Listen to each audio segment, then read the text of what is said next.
Will you pray with me? Gracious God, may the words of my mouth and the meditation of all of our hearts be acceptable to you, our strength and our Redeemer. Amen. I'm sorry that you misunderstood me. I'm sorry that my racist joke offended you. I obviously didn't tell it well. I'm sorry to waste the public's time with this silly fraud investigation. I'm sorry that my affair triggered your abandonment issues. I should have been more discreet. I'm sorry, I'm sorry, I'm sorry. How many times have you heard apologies like that? Somehow the word sorry is in the sentence, but no one claims any responsibility for what they did. We hear this all the time from politicians and celebrities. It even has a name, the non-apology apology. And for some folks, it's an art form. If there is ever a season to learn how to truly say, I'm sorry, it is Lent. For Lent is a season of honest searching, of shadow wrestling, of recognizing our flaws and our limitations and laying them before God and often each other. And this is where the 12 steps meet us this morning. For success in sobriety cannot happen without a willingness to face up and fess up to just how much damage we are capable of doing. This morning we explore steps 8 and 9, which asks us to get really specific about the wreckage we have caused in other people's lives and dares us to make amends in person without excuses or disclaimers or evasion. And I think in many ways, these 2 steps are the hardest steps in the process to recovery, what Christians call salvation, wholeness, because it demands that we put ourselves in a most vulnerable position with each other. It's one thing to stand before God and confess our general awfulness and trust in God's gracious forgiveness. We have God's promise on that.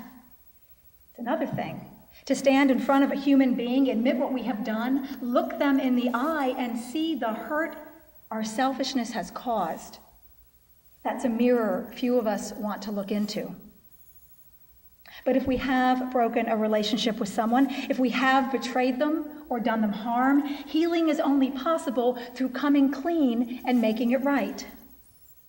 As Jesus says in our gospel reading this morning, there's no value in getting right with God if we are not right first with our brother or our sister. It has to begin there. But oh, how we avoid that part. We often hear sermons on the value of forgiveness, where we as the victim transcend our anger or our hurt to release the other person's guilt. And as the gracious forgiver, we hold the power in many ways, and certainly it feels magnanimous to release it. But today we are talking about the flip side of this dynamic. And in many ways, it's a much harder place to be. A few weeks ago, we talked about the difficulty of doing that fearless personal moral inventory. And today takes it to the next level.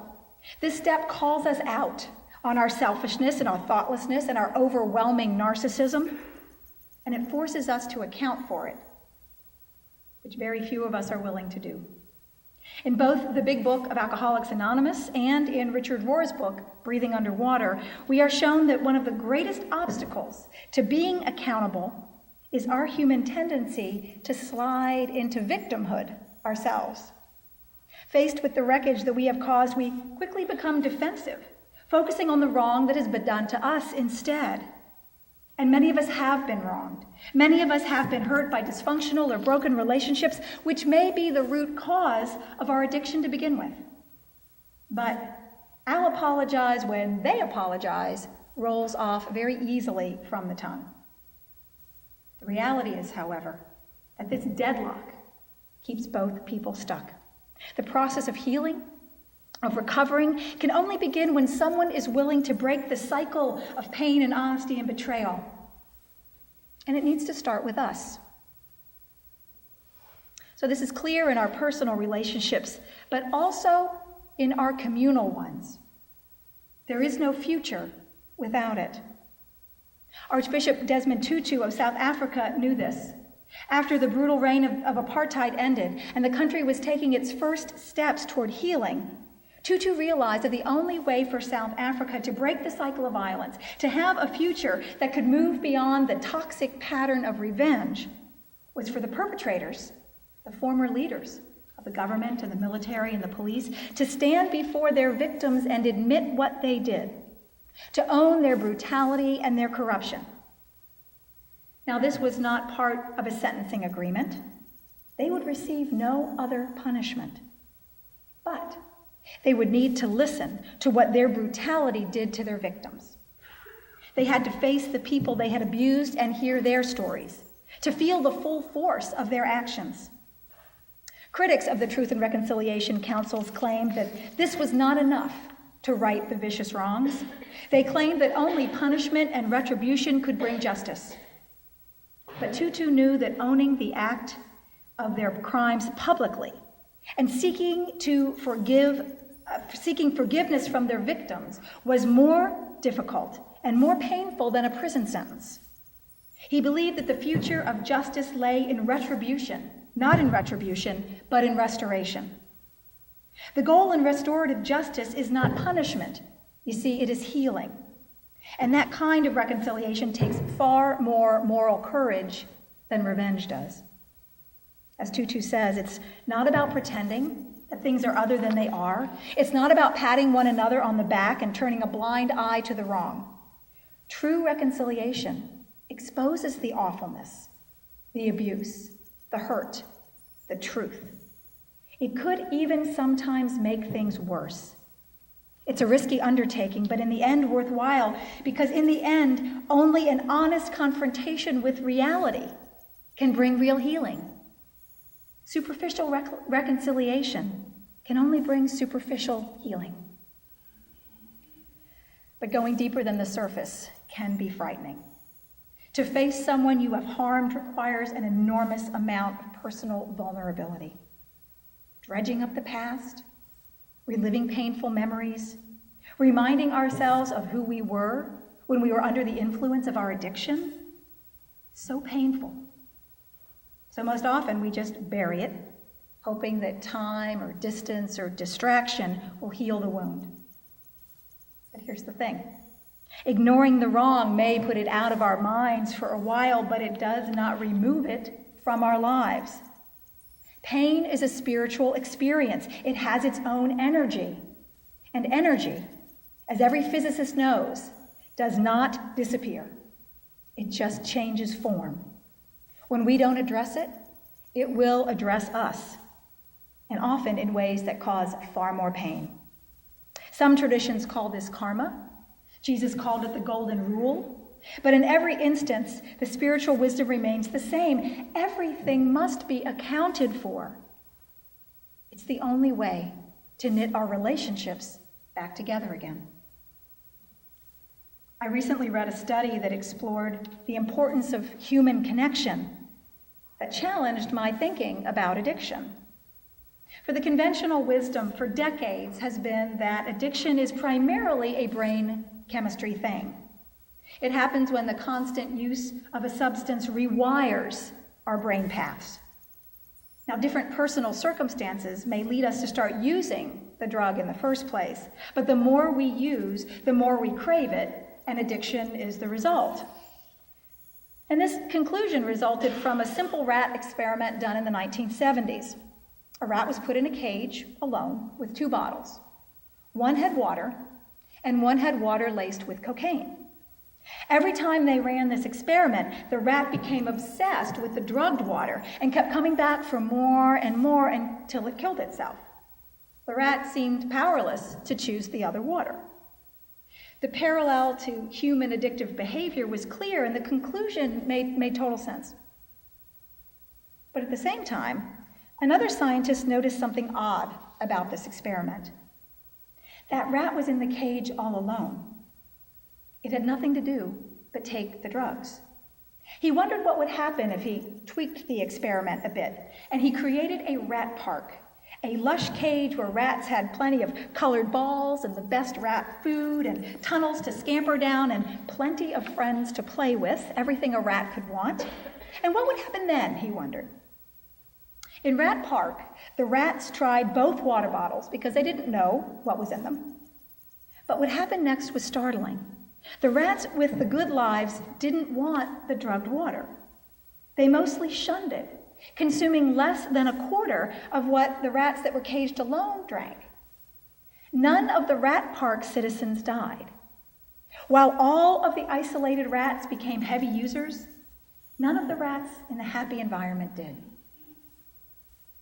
Now, researchers wondered if this was just a quirk of rat life, or would this apply to human beings as well? And they soon discovered that there was a human equivalent of this experiment going on, the return of military veterans from the Vietnam War.